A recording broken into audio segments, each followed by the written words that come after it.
Sesungguhnya pada penciptaan langit dan bumi dan perubahan malam dan siang. Nah, ini unik.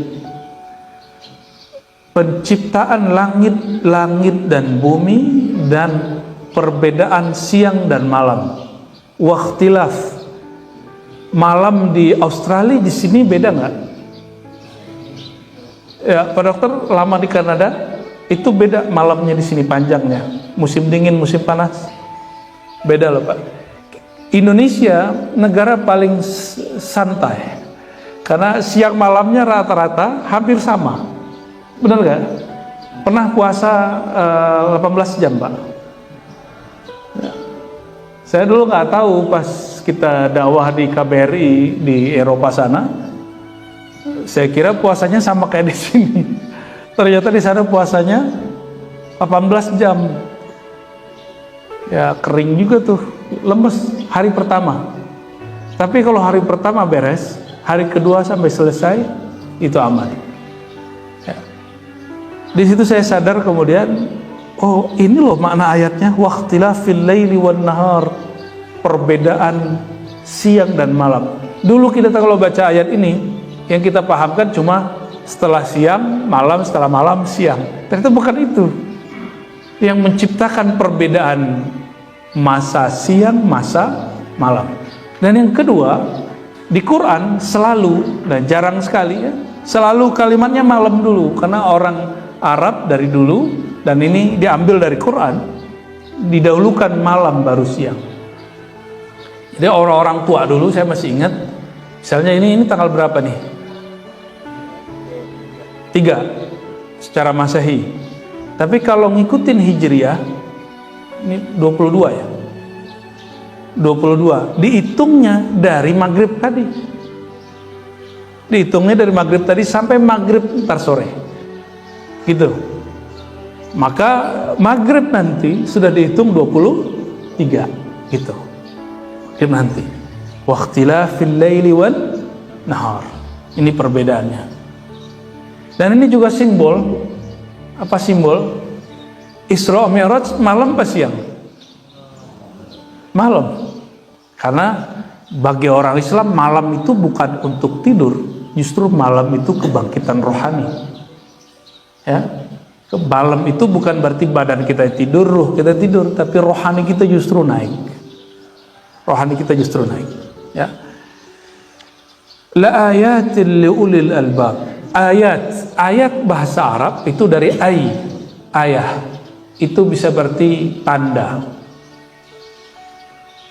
Kalau saya bertanya, ayyu fulanin shalla, manakah seseorang yang tadi, yang mana? Jadi ayatin itu isyarat. Bisa diartikan isyarat. Ayat itu diartikan isyarat, petunjuk. Petunjuk bagi ulil albab. Uli itu berarti mempunyai, mendapat anugerah. Jadi kenapa kita kalau pertama kali ketemu orang, kita menghindar seperti reptil? Karena pakai otak di sini. Nah, kalau kita sanggup menyapa orang duluan, senyum duluan, berarti kita sudah tembus ke otak bagian kanan atau kiri. Ya. Kalau orang kiri misalnya, nggak tahu itu untuk urusan bisnis kemana tuh, kiri apa kanan? Kanan ya. MLM tuh, politisi tuh, ya duduk-duduk, dikirain mau kenalan beneran, ternyata minta mohon doa restu. Ya nggak apa-apa sih, kasih kartu kan, ya, mohon doa restu bang. Kirain kenalan beneran, ya ternyata ada maunya. Kalau MLM juga gitu kan, tapi nggak apa-apa. Berarti dia masih pakai otak yang berkaitan dengan materi. Ternyata di bagian otak kita juga ada otak yang terdalam yang dia berkaitan langsung dengan kolbu. Nah, nama itu nanti yang ngasih pakarnya. Nah, cuma Al-Quran menunjukkan bahwa otak itu ada yang paling inti disebut lub. Jamak dari inti itu albab. Maka inti itu ada banyak. Jadi otak kita bisa menyimpan banyak memori. Tapi coba perhatikan, otak itu hanya mampu menyimpan memori tentang alam. langit, bumi, perbedaan siang dan malam. Otak tidak bertugas untuk mengurusi mengenal Allah secara langsung. Maka jangan pernah pikirkan Allah dengan otak. Otak itu kalau mau mengenal Allah mesti pakai perantara, perantaranya alam. Ya, jadi kenapa ada orang belajar, katanya belajar makrifat, terus miring? Karena dia pakai otak dia yang seharusnya dipakai untuk membaca alam, dia pakai untuk membaca Tuhan. Dulu ada namanya filosof Abu Bakar Ar-Razi, satu punya kitab, itu sudah menulis penyakit kejiwaan yang disebabkan memikirkan Tuhan. Itu disebut, udah muncul namanya. Cuma saya lupa karena saya bacanya tahun 2004. Sekarang sudah 2023. Abu Bakar Ar-Razi itu dituduh oleh orang yang tidak paham bahwa dia mengingkari kenabian. Pas kita cek ada profesor di Mesir namanya Syekh Abdul Latif, ya, dia mengatakan nggak begitu. Abu Bakar Ar-Razi tidak membahas kenabian bukan berarti dia anti tentang nabi. Namanya Abu Bakar Ar-Razi. Dialah filosof dokter. Jadi ada dokter, ada pemikir. Kalau dokter itu dia ngikutin SOP aja, Pak. Tapi kalau thinker, dia bisa berpikir ulul albab. Dia mengkritisi SOP yang ada. Dan dia menciptakan model yang baru. Ah, itu yang diperlukan. Negeri ini kurang menghargai yang begituan. Yang mantan menteri itu siapa? Yang kemudian pakai teori cuci otak itu siapa? Terawan, ya. Kita perlu orang-orang begitu, Pak. Salah dan benar nanti, ya. Toh secara eksperimen dia sudah membuktikan banyak yang berhasil, walaupun ada juga yang gagal. Kita perlu ada orang-orang nakal sedikit, tapi jangan banyak-banyak yang begitu. Ya, bisa rusak juga nanti rumah sakit, nanti sepi, Pak.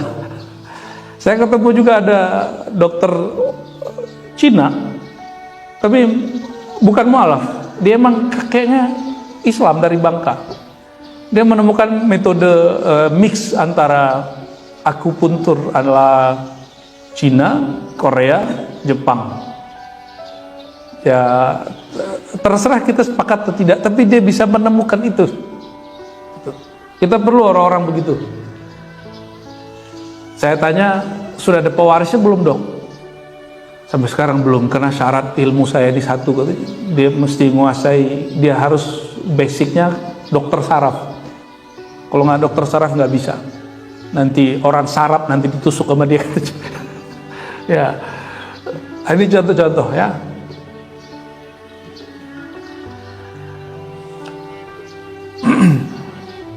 Jadi semoga kita mulai mengkritisi apa yang kita kerjakan. Kok saya bekerja begini mulai dari kemarin ya, gitu. Nah, itu baru ulul albab namanya. Baru ulul albabnya. Saya juga sama, Pak. Baca kitab yang model lama itu saya kritisi. Ini kalau begini nggak hatam nih ngaji kitab. Jadi di pesantren-pesantren ternyata ada kitab teks, ada kitab penjelas teks. Kebanyakan terjebak membaca uraian penjelasnya, sedangkan kitab intinya teksnya tidak dibaca. Ah, sekarang ini tabiat orang Islam, sibuk di penafsiran tapi melupakan ayat yang ditafsirkan. Berantemlah Salafi Wahabi dengan Aswaja NU, ya kan? Coba karena urusan apakah Allah duduk di aras atau tidak, ya. Dan itu tengkarnya luar biasa. Itu pertengkaran itu yang membuat orang mundur, yang nggak maju-maju dalam mentafsir ayat.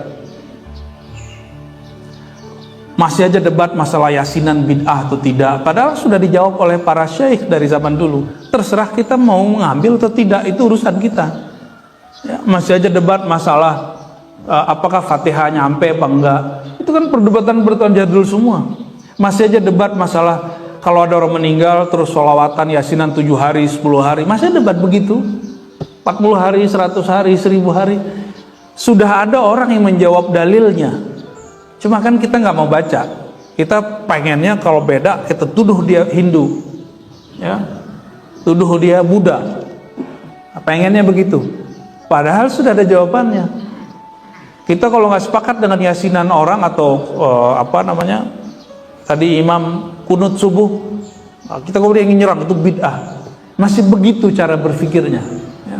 Makanya nggak maju-maju hukum Islam itu. Ketika muncul tawaran yang bagus, ada kompilasi hukum Islam, tapi didominasi kelompok feminis. Kelompok feminis ini bikin hukum yang menguntungkan kelompok perempuan tertentu, tapi bukan perempuan yang lain. Apalagi laki-laki kayak kita ini, Pak, ya. Kita dirugikan jadinya. Ini contohnya. Jadi mereka merumuskan hukum pun dengan nafsu, bukan karena dia sebagai hamba Allah, ya. Pernah dengar Ibnul Haytham yang menemukan lensa yang sekarang bisa jadi kamera? Ibnul Haytham itu dia ternyata juga seorang insinyur. Dulu orang itu multi talent. Ketika dia diminta oleh kerajaan Mesir untuk mengurusi irigasi, mengantisipasi banjir di Mesir, apa yang terjadi? Gagal, Pak. Mau ditangkap sama askar, dia pura-pura gila. Pura-pura gila. Kebayang nggak orang-orang pura-pura gila? Orang Mesir kan mukanya hampir sama aja tuh, ya.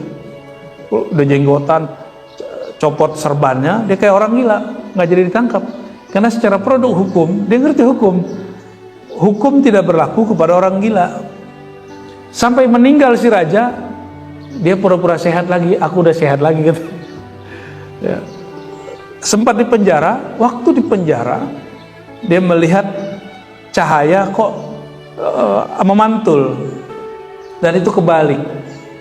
Nah, pantulan seperti itu yang keluar dari lubang menjadilah sekarang lensa. Jadi gilanya bener. Itu orang gila tuh, Pak. Orang gilanya kita, Ibnul Haytham, inilah yang sekarang semua orang di dunia dia berhutang kepada Ibnul Haytham, ya. Dan Ibnul Haytham ternyata seorang ahli sunnah wal jamaah, ya. Dia nggak ribut lagi masalah kunut subuh, masalah yasinan, udah nggak ribut lagi. Tapi kita kan masih senang ribut yang begituan. Nah, lalu di ayat 191 Al-Imran, kalau tadi tafakkur bagi orang ulul albab objeknya adalah alam, alladzina yadhkurunallaha qiyaman wa qu'udan wa 'ala junubihim, orang-orang yang ingat Allah berdiri, duduk dan berbaring. Nah, berdiri ini oleh para sufi dipraktekkan dengan whirling, menjadi seni. Tahu whirling? Yang tari itu. Sebenarnya itu seni, itu bukan sufi. Itu seni sufi. Itu yang jadi Rumi, ya. Kalau pernah Bapak Ibu ke Sumatera atau ke Sulawesi, ada namanya ratib berdiri, zikir tapi berdiri. Pernah ngeliat gak zikir berdiri? Belum, ya? Itu bukan ajaran Syiah, itu ajaran Ahlus Sunnah wal Jamaah, ya. Kalau di Mesir banyak, di Maroko banyak orang kalau jadi setiap kali Maulid nanti ada prosesi selain mahal qiyam, itu zikir berdiri. Mereka baca la ilaha illallah. Jadi kepalanya naik turun nanti barengan begitu. Lama-lama kemudian mereka loncat begitu. Naik badannya. Mengikutin alur batinnya. Dan itu bukan ajaran sesat. Difatwakan oleh ulama-ulama Al-Azhar, pemimpin Darul Ifta, ya, masyaikh-masyaikh mereka. Inilah ayatnya. Orang yang berzikir berdiri, duduk dan berbaring. Ini pertanyaan, kalau lagi berbaring tidur, lidah masih bisa zikir nggak? Nah, lagi tidur, Bu. Kalau tidur pikirannya, akalnya hilang nggak? Gimana? Orang lagi tidur, dia akalnya sadar nggak? Terus yang berzikir siapa? Siapa yang berzikir? Ruh. Kenceng amat, cepat amat langsung. Ujungnya ruh, tapi sebenarnya dimulai dari kolbu. Dimulai dari kolbu. Maka zikir sebelum tidur beda dengan zikir saat tidur. Ayatnya berbicara tentang wa'ala junubihim, dalam keadaan berbaring atau tidur mereka masih ingat Allah. Ini yang disebut zikir alam bawah sadar. Jadi qiyam, qu'ud, berdiri, duduk itu zikir lagi sadar. Zikir dalam keadaan sadar, kalau terus diresapi, dia akan masuk ke alam memori bawah sadar kita.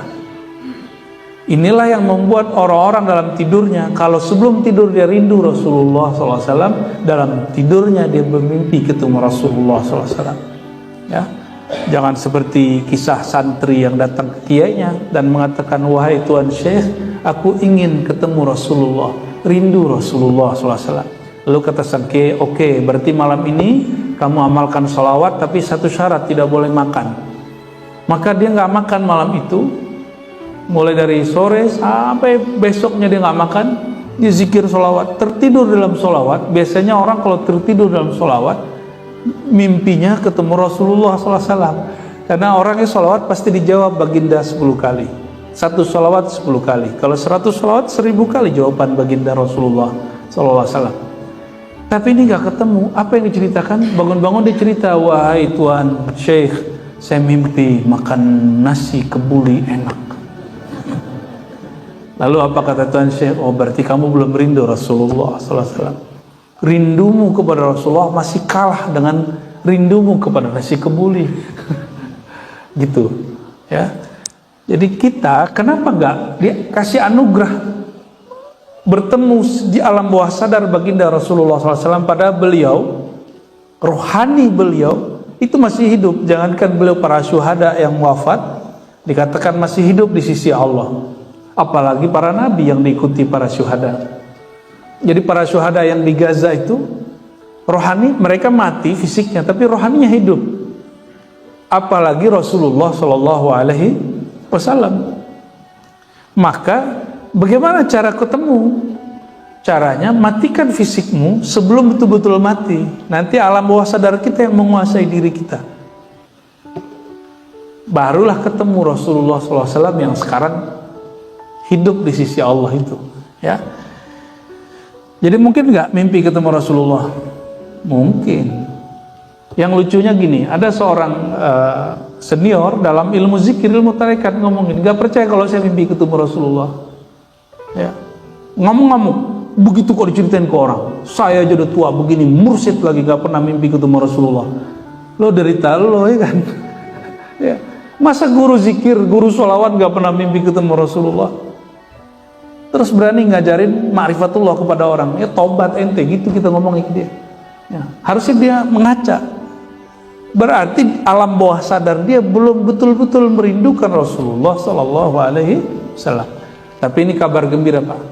Kalau orang sudah kenal hakikat baginda Nabi Muhammad SAW, dia tidak mengangan-angankan mimpi.